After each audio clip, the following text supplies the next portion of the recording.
el tema que vamos a hablar hoy es de cómo nuestras decisiones afectan a los demás. Y de alguna forma eso nos serviría de introducción el ver cómo por la decisión de un hombre, aunque haya tenido una comisión que haya podido apoyar o no la decisión de que haya guerra, pero cómo se están sufriendo las consecuencias de una forma tan tremenda, ¿no? Como todo esto, como bien se ha comentado, no solamente va a traer consecuencias económicas en el resto de Europa, sino la cantidad de vidas que ya se están segando y los daños psicológicos que toda esta guerra va a dejar en la mente y en el corazón de los niños y las personas que lo están viviendo.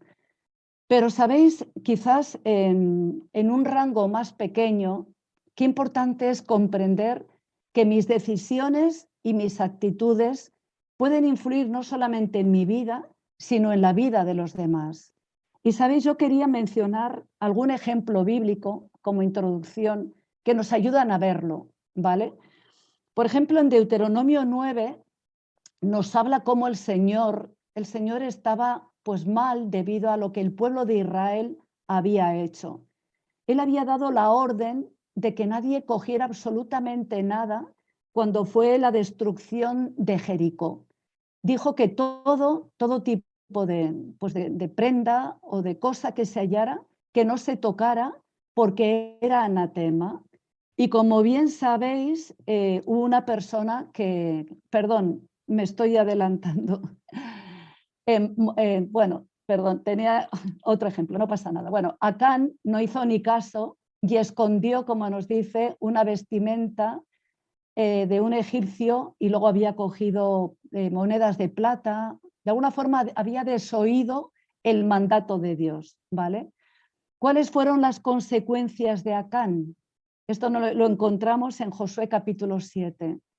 Pues las consecuencias fueron que murieron varios israelitas porque el Señor no pudo proteger a su pueblo cuando no se cumplió su palabra, y no solamente murieron varios israelitas, sino que el propio Acán y su familia murieron como consecuencia de desoír y desobedecer la palabra de Dios, ¿vale? Luego tenemos el otro ejemplo que aquí he mezclado al principio, perdonad, como cuando el pueblo, como cuando Moisés se encontraba con el Señor en el monte Sinaí durante 40 días y 40 noches. ¿Qué ocurrió cuando bajó? ¿Cómo se encontró al pueblo? ¿Qué estaba haciendo el pueblo?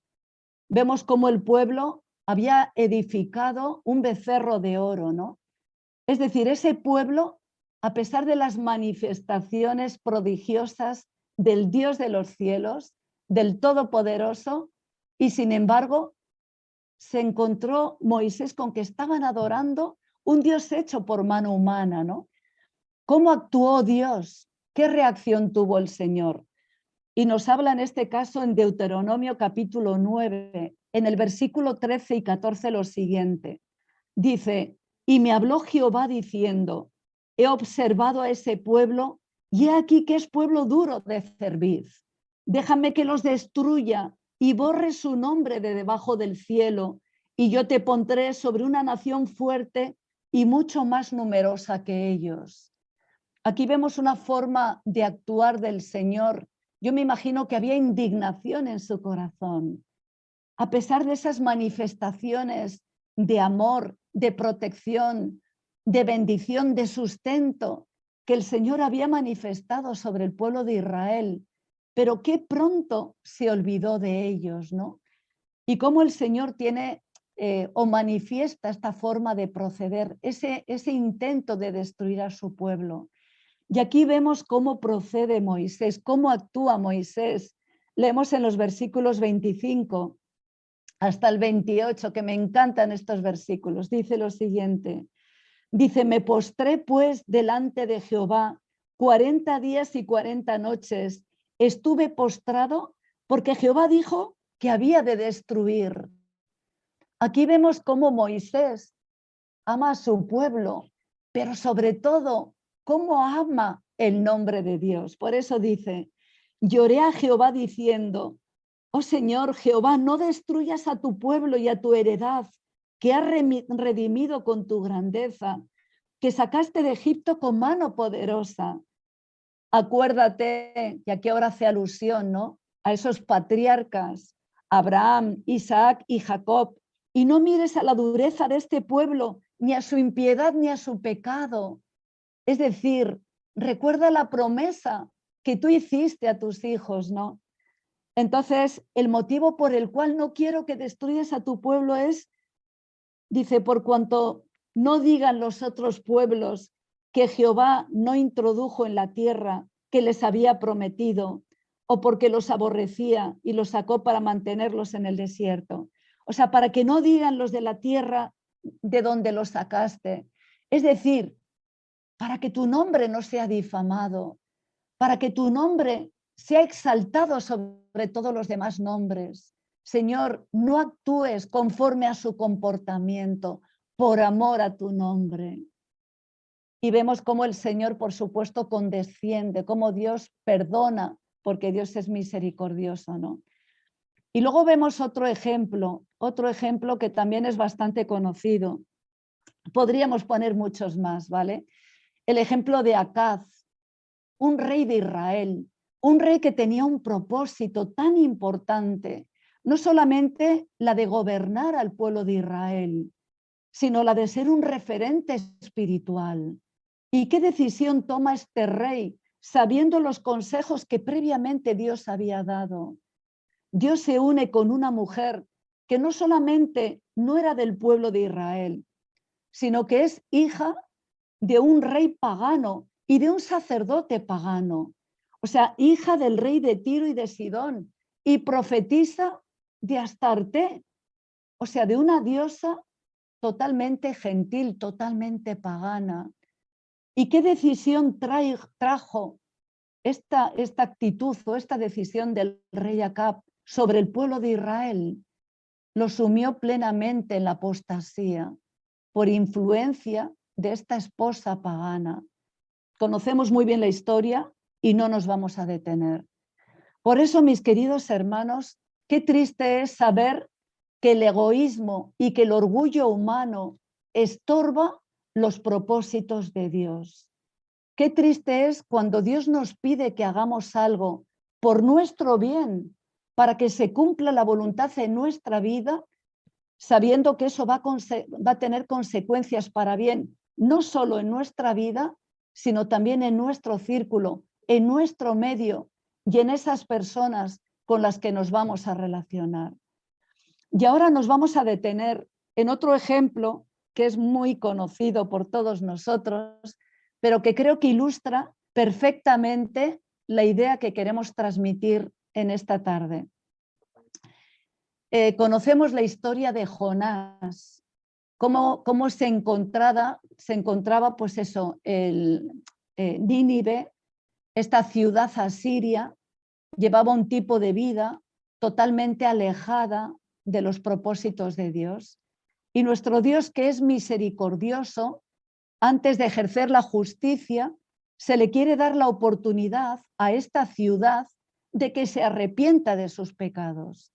Y para eso Dios llama a su instrumento, a su profeta, para que pueda anunciar este mensaje de arrepentimiento con el fin de que puedan cambiar, que puedan rectificar, de tal manera que el Señor no tenga que aplicar la justicia. Y leemos en el capítulo 1 de Jonás, en los primeros 3 versículos, lo siguiente.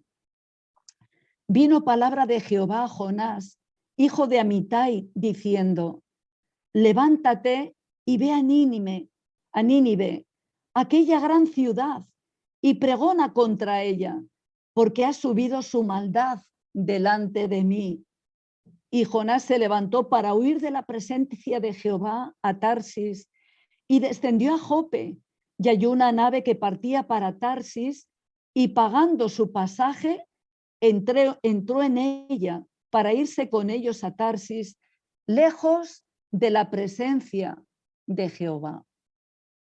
Es decir, yo a veces digo, pero ¿cómo es posible que el Señor eligiera a este hombre? ¿No tendría otro instrumento mejor que tuviera más amor, más caridad, más misericordia?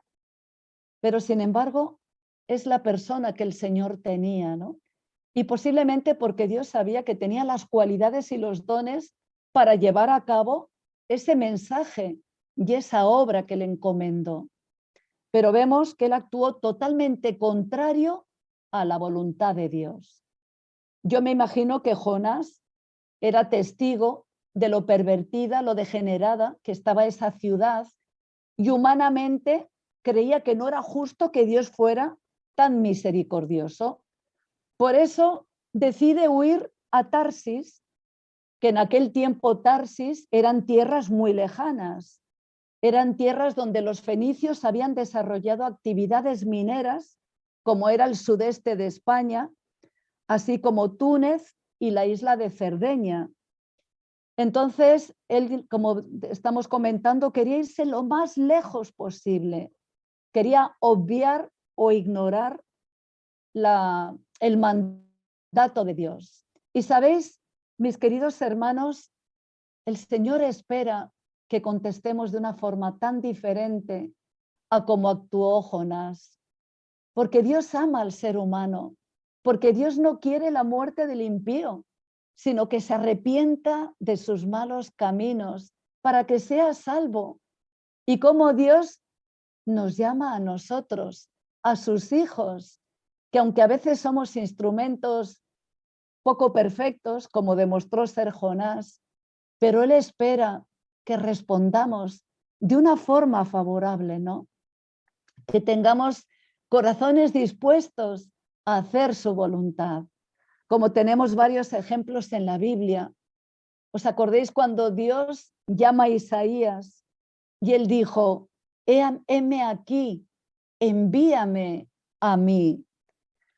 O cuando el Señor, a través de esa voz, llama a Samuel, ¿y cómo responde Samuel? Habla que tu siervo oye, habla que tu siervo oye. Señor, ¿qué me quieres decir? ¿Qué quieres de mí? ¿Qué quieres que yo haga? Y tenemos pues el ejemplo de María. Hágase en mí conforme a tu palabra. Aunque no era nada fácil lo que el Señor le estaba presentando, aunque podía haber tenido consecuencias serias en su vida en aquel momento, pero esa dependencia, esa conexión que tenía con Dios, le llevó a decir, hágase en mí como tú dispongas, Señor, como tú quieras para mí. Tenemos también el ejemplo de Pablo. A pesar de que había sido un férreo perseguidor de los cristianos, pero cuando entendió quién le hablaba, ¿cuál fue su respuesta? Cómo me encanta la respuesta de Pablo. Señor, ¿qué quieres que yo haga? ¿Qué quieres que yo haga? Estas personas, con esa forma de proceder, con esa forma de responder, glorificaron a Dios, porque demostraron que les importa hacer la voluntad de Dios y que quieren agradar al Señor.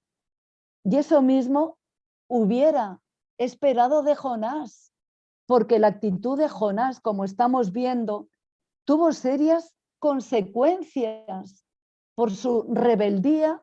Vemos cómo lo sufrieron estos pobres pescadores, como leemos en Jonás en el capítulo 1, en los versículos 4 y 5. Conocemos muy bien la historia, por lo cual no la vamos a leer toda. Nos dice lo siguiente. Dice, pero Jehová hizo levantar un gran viento en el mar, y hubo en el mar una tempestad tan grande que se pensó que se partiría la nave. Qué duro tiene que ser estar en el mar y que se levante una tempestad. Hace apenas unas pocas semanas, pues hemos sido conocedores de esa triste noticia que ocurrió en Canadá, ¿no? O sea, como esos pescadores que salieron a buscarse la vida, como muchos, un grupo importante de ellos, originales de Galicia, ¿no? Fallecieron. O sea, qué duro tiene que ser que se levante una tempestad en esta pobre gente que sale pues a ganarse su pan. Nos dice, los marineros tuvieron miedo y cada uno clamaba a su Dios y echaron al mar los enseres que había en la nave para descargarla de ellos. Pero Jonás había bajado al interior de la nave y se había echado a dormir. Es decir, que le salió caro el billete de Jonás, le salió caro a estos pobres hombres, ¿no? Dice en el versículo 13, y aquellos hombres trabajaron para hacer volver a la nave a tierra, mas no pudieron porque el mar se iba embraveciendo más y más contra ellos. Es decir, estos pobres padres de familia que posiblemente eran, esta pobre gente que tendría sus sueños, sus proyectos, sus ideales, yo me imagino que dirían, a ver si con esta jornada podemos conseguir una buena pesca para poder luego venderla y comprar, hacer. De alguna forma, todo eso se truncó por la mala decisión de un hombre que encima nos dice que se echó a dormir. Es decir, que encima vivía tranquilo. Parece que ni le afectaba la gran tormenta que se levantó en alta mar. Vivía tranquilo. Nos dice el versículo 3, ¿no? En la segunda parte, en la última parte, dice, y pagando su pasaje entró en ella para irse con ellos a Tarsis, lejos de la presencia de Dios. Como decimos, qué caro les costó a estas pobres personas, a estos pobres tripulantes, el billete de Jonás. Qué caro les salió. ¿Sabéis? Este comportamiento de Jonás me recuerda muchísimo una máxima que se repite demasiado hoy en día en nuestra sociedad. Algo así como, yo hago lo que quiero con mi vida. ¿Cuántas veces hemos escuchado, mi cuerpo es mío y las decisiones las tomo yo? O yo hago lo que quiero con mi vida, con mi tiempo, con mi existencia, ¿no?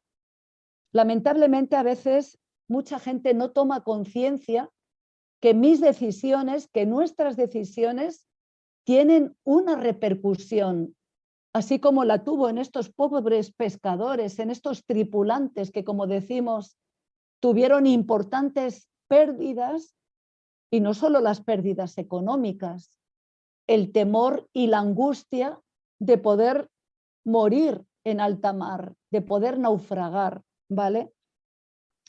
Entonces, como decimos, no podemos decir yo hago lo que quiero con mi vida. Mis decisiones van a tener una repercusión importante, no solo en mi vida, sino también en la vida de otros. En el caso de Jonás, el Señor le llama para una obra sublime.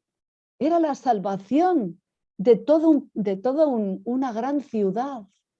Era la salvación de hombres, mujeres, niños. Dios quería salvar a todas esas personas, porque ya antes de la fundación del mundo, Cristo iba a morir por todas ellas y el Señor quería darles salvación.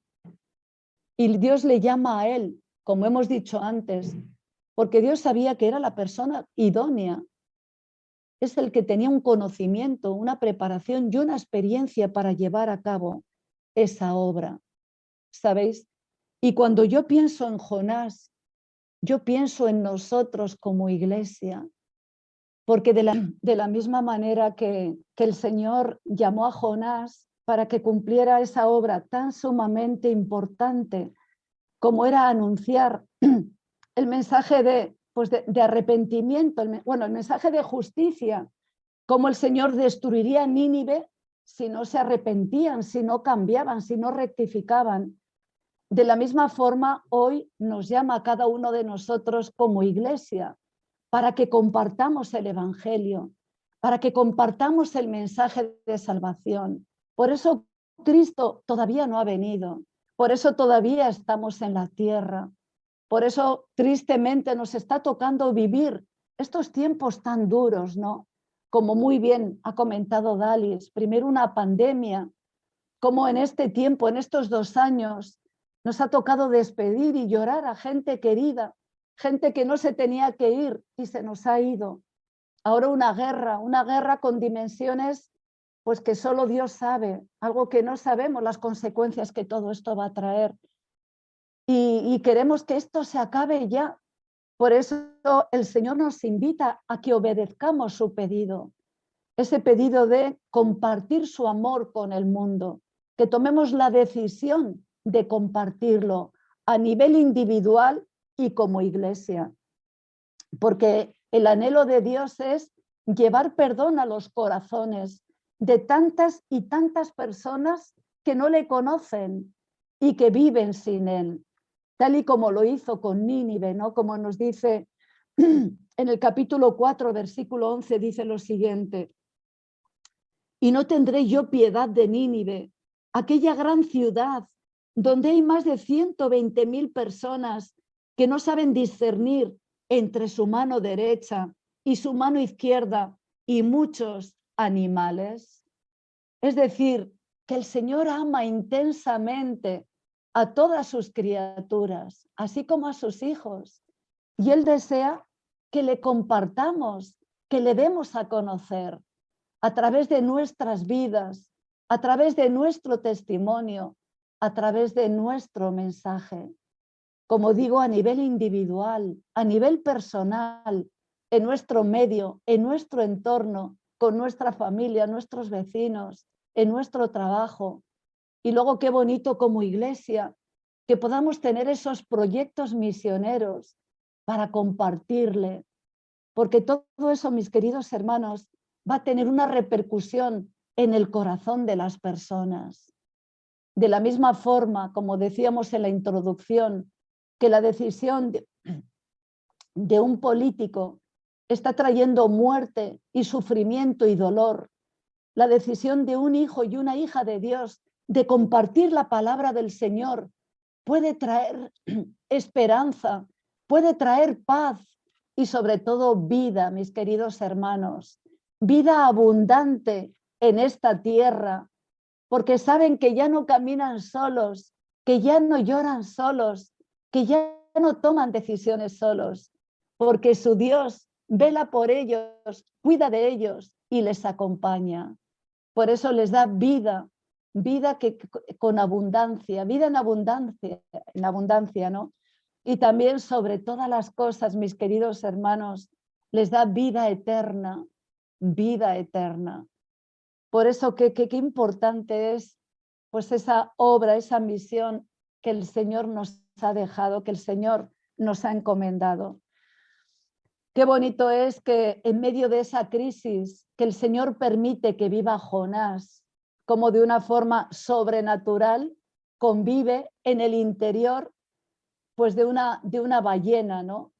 Lo más normal es que se hubiera desintegrado con el ácido del estómago de la ballena, pero como Dios de una forma prodigiosa, de una forma sobrenatural, protege a Jonás y se da cuenta pues de que el Señor es misericordioso protegiéndole y al final accede y va y predica a Nínive. Y todos conocemos lo que sucede, ¿no? Como nos dice en el versículo 1, solamente voy a leer unos versículos, dice: vino palabra de Jehová por segunda vez a Jonás diciendo: levántate y ve a Nínive, aquella gran ciudad, y proclama en ella el mensaje que yo te diré.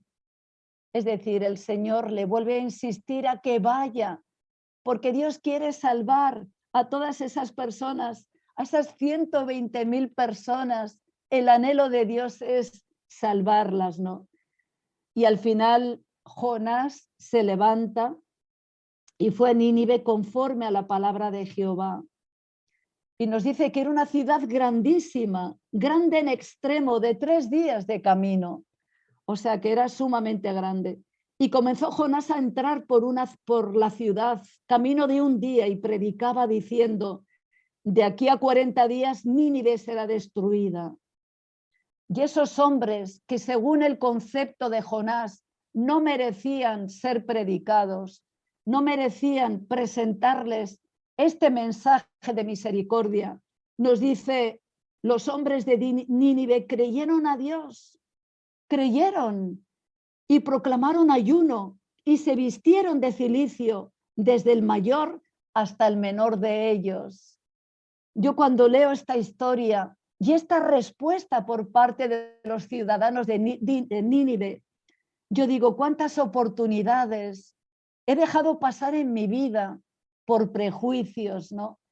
¿Cuántas veces teniendo la oportunidad de compartir el amor de Dios, nos ha dado la sensación de que esa persona no nos iba a escuchar o de que esa persona se iba a mofar de nuestro mensaje o nos iba a estigmatizar diciendo, esta es de alguna secta rara de esas, y nos hemos callado la boca? Sin embargo, aquí vemos cómo estas personas respondieron de una forma tan inmediata, ¿no? Cómo creyeron a Dios y proclamaron ayuno y se vistieron de cilicio, desde el mayor hasta el menor de ellos. Y bueno, y luego conocemos, ¿no? Como dice el versículo, bueno, leemos desde el 6, y llegó la noticia hasta el rey de Nínive, y se levantó de su silla, se despojó de su vestido y se cubrió de cilicio y se sentó sobre la ceniza, como muestra de duelo, de sufrimiento, de dolor, de arrepentimiento, ¿no? E hizo proclamar y anunciar en Nínive por mandato del rey y de sus grandes, diciendo, hombres y animales, bueyes y ovejas, no gusten cosa alguna, no se les dé alimento ni beban agua, sino cúbranse de cilicio, hombres y animales. Nos llama la atención lo de los animales, ¿verdad? Y clamen a Dios fuertemente y conviértase cada uno de su mal camino, de la rapiña que hay en sus manos. Y quién sabe si se volverá y se arrepentirá Dios y se apartará del ardor de su ira y no pereceremos.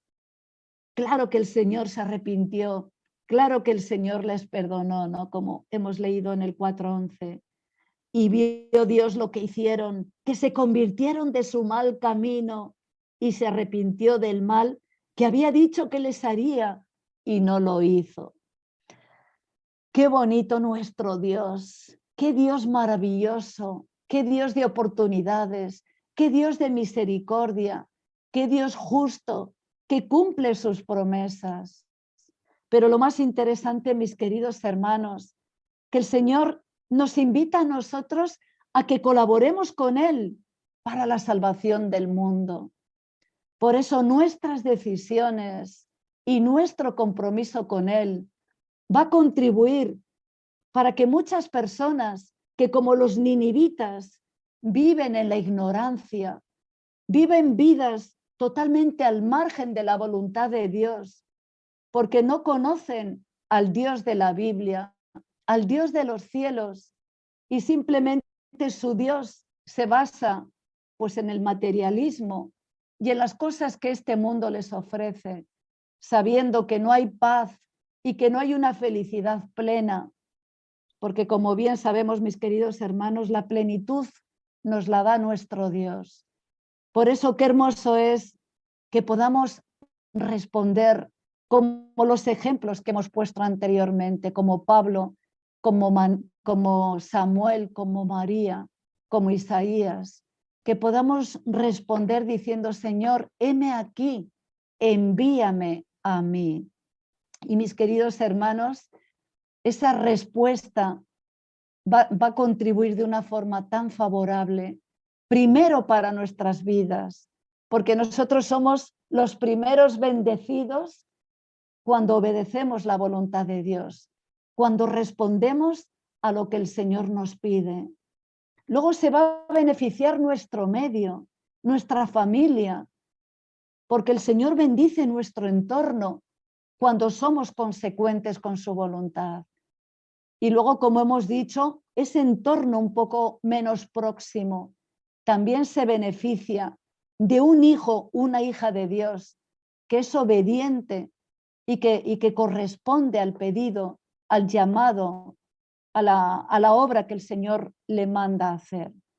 Por eso que el Señor nos ayude a poder responder de una forma positiva, a que nuestra decisión, cuando el Señor nos invita, nos insta, nos impele a compartir su amor, que no nos callemos, mis queridos hermanos, sino que podamos ser instrumentos útiles en sus manos, porque nuestras decisiones van a tener repercusiones para la eternidad o simplemente para este mundo.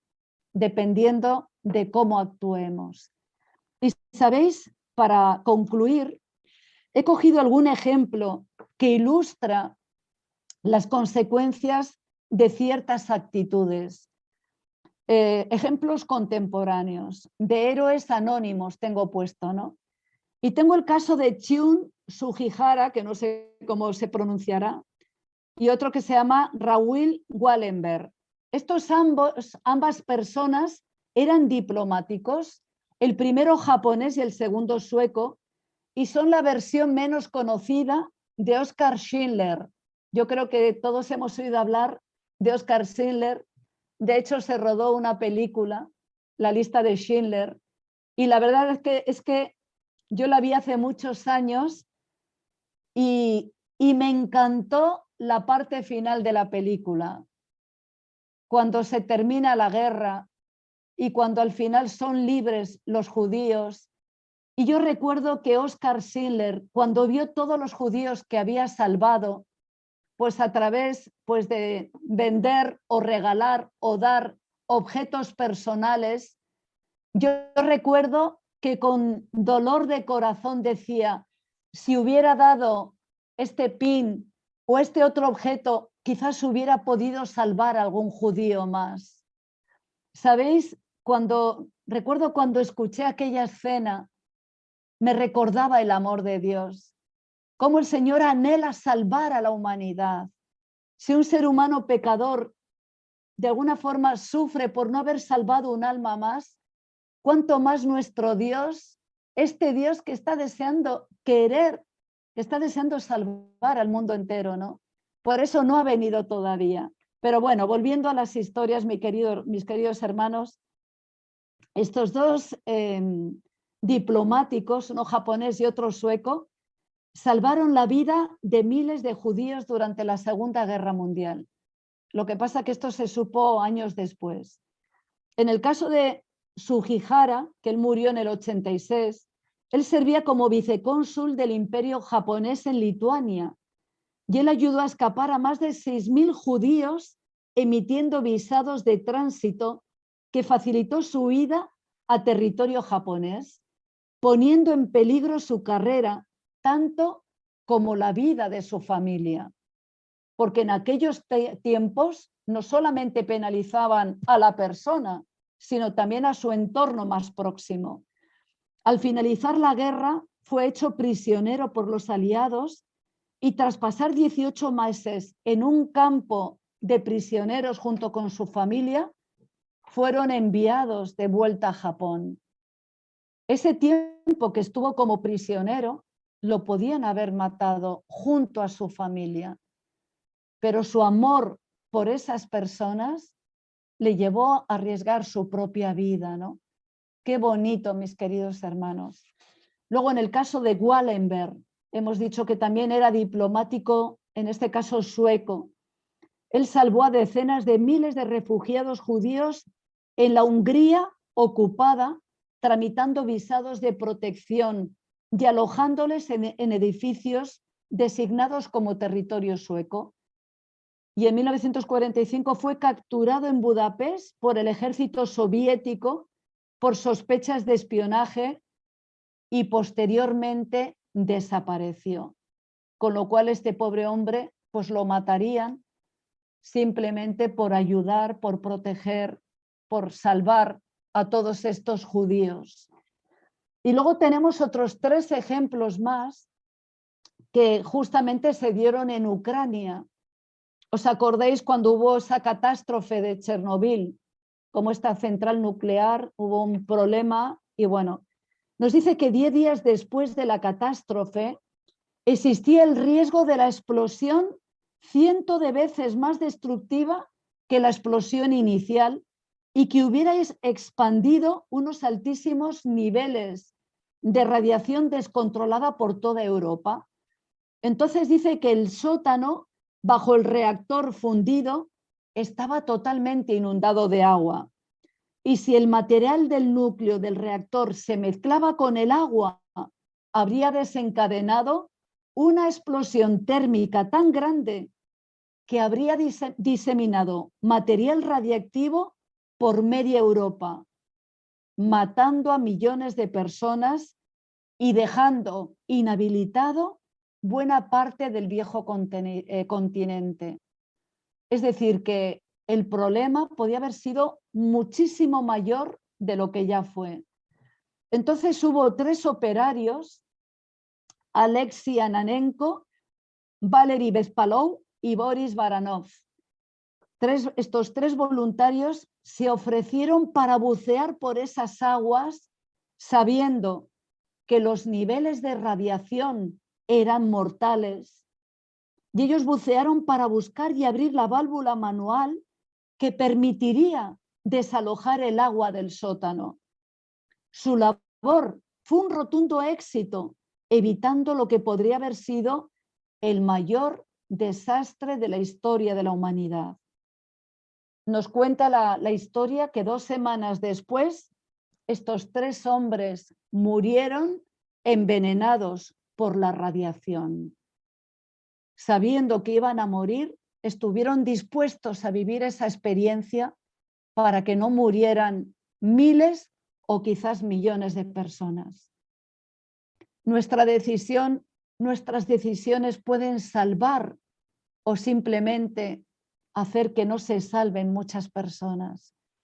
Por eso, mi querida hermana y mi querido hermano, el Señor nos invita, el Señor nos llama, nos impele a que hoy en día podamos ser instrumentos en sus manos. Como hemos estado hablando al principio, estamos hartos de verter tantas lágrimas, de ver tanto sufrimiento a nuestro alrededor.